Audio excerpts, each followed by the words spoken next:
কোনো না কোনোভাবে প্রবাসীদেরকে সবসময় বাস দেওয়া হয়। আমার কলিজার ভাইয়েরা কথাগুলো শুনে যান, তারপরে ভালো লাগলে শেয়ার করবেন, কেউ স্কিপ করবেন না। আমাগো বাংলাদেশ সরকার মাননীয় প্রধানমন্ত্রী প্রবাসীদের রেমিটেন্স বৈধভাবে বাংলাদেশে আনার জন্য কত ধরনের সিস্টেম চালু করতেছে, আর এদিকে আমাগো বাংলাদেশের শিক্ষিত অর্থমন্ত্রী উনি প্রবাসীকে বাস দেওয়ার পেছনে আছে। এইভাবে কি প্রবাসীরা কি রেমিটেন্স পাঠাইব? জিন্দিগিতে পাঠাইব না। আপনারা মনে করেন যে সমস্ত সিস্টেমগুলো প্রবাসীগুলো চালু করেন, এক একটা প্রবাসী যা জিজ্ঞেস করেন, একটা মানুষও রায় দিব না আপনাকে ওই সিদ্ধান্তগুলা। আরে ভাই, আমি একজন সাধারণ প্রবাসী, আমার হাতের মধ্যে দুইটা হ্যান্ডসেট আছে, আমি দুইটা ব্যবহার করতেছি। আমার পরিবারের লাগে একটা মোবাইল লাগবো, আমার সন্তানের লাগে একটা মোবাইল লাগবো।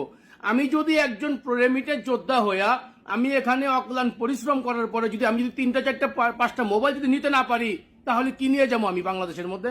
আমার উত্তর দেন। কারণ আপনারা জানেন বাংলাদেশের মধ্যে যতগুলো ফ্লাইট ওঠানামা করে, এর মধ্যে 90 থেকে 95% হইল গিয়া প্রবাসী।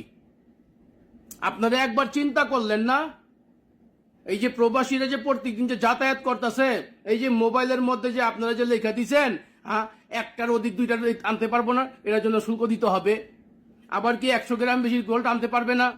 মানে আপনারা বাংলাদেশে এসি রুমে বৈশা থেকে রেমিটেন্সও চাইবেন, আবার ওই এসি রুমের মধ্যে বইয়া প্রবাসীকে বাস দিবেন।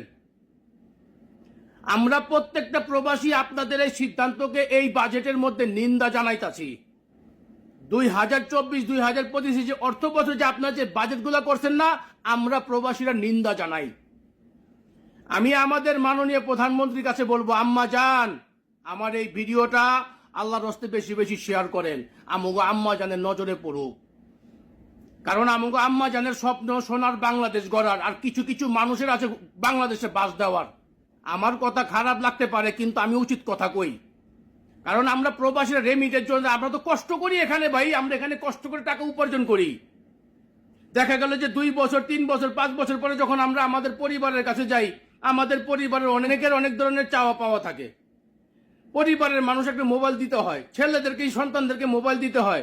সেই কষ্টের উপার্জনের টাকা দিয়ে যদি মোবাইল কিনে নিয়ে যদি আমরা যদি বাংলাদেশের সরকারকে যদি বিনা কারণে শুল্ক দিতে হয়, এটা তো আমরা মানতে পারি না। আমার কলিজার ভাইয়েরা কমেন্ট করেন, শেয়ার করেন, দরকার পড়লে ডুয়েট করে পুরো বাংলাদেশের সরকারের জানান আমাকে প্রবাসী করে বাস দেওয়া বন্ধ করেন।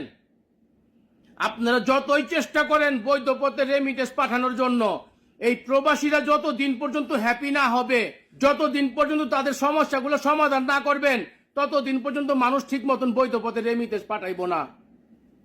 আমি তো 19 বছর ধরে সবসময় ব্যাংকের মধ্যে টাকা পাঠাইছি, আমার কাছে ডকুমেন্ট আছে, প্রমাণ আছে। তো বিনিময়ে কি পাইছি আমি?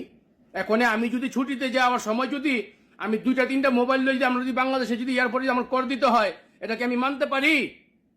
আমার কষ্টের উপার্জনের টাকা দিয়ে আমি আমার পরিবারের জন্য একটা জিনিস কিনতে পারবো না?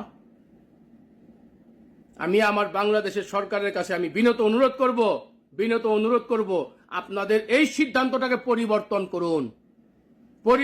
করুন। আমি এখনো বলতেছি, এটা প্রত্যেকটা প্রবাসী নিন্দা জানাইতেছে। আর যিনি অর্থমন্ত্রী, আমি আপনাদেরকে বলবো, আপনারা তো এসি রুমের মধ্যে বয়ে লেকচার দেন। আপনারা প্রবাসের মাটিতে আয়া বেশি না, ওনলি 24 ঘন্টা রোদের মধ্যে কাম করে দেখেন কত কষ্ট। তাহলে বুঝতে পারবেন যে এসি রুমের লেকচার দেওয়াটা অনেক সহজ, বাস্তবতাটা বড় কঠিন। তো আমার কথায় যদি কোনো ভুল ত্রুটি হয়, আল্লাহর হস্তে ক্ষমা দৃষ্টিতে দেখবেন। কারণ আমরা প্রবাসীরা অনেক কষ্ট করি এই প্রবাসের মাটিতে। আমাদের আপনজন প্রিয়জন, আমাদের অনেকে মানুষগুলো অপেক্ষায় থাকে, হয়তো বা কারোর জন্য মোবাইল আনবো, হয়তো বা কারোর জন্য স্বর্ণ আনবো, অনেকজন অলঙ্কার আনবো। হতে পারে আমি 100 গ্রাম হইতে পারে, 150 গ্রাম হইতে পারে। কিন্তু আপনারা যেভাবে কর বসাইতেছেন, আমরা প্রবাসীরা নিঃস্ব হয়ে যাব। আপনারা সবাই ভালো থাকবেন, সুস্থ থাকবেন। প্লিজ ভিডিওটা বেশি পরিমাণ শেয়ার করবেন।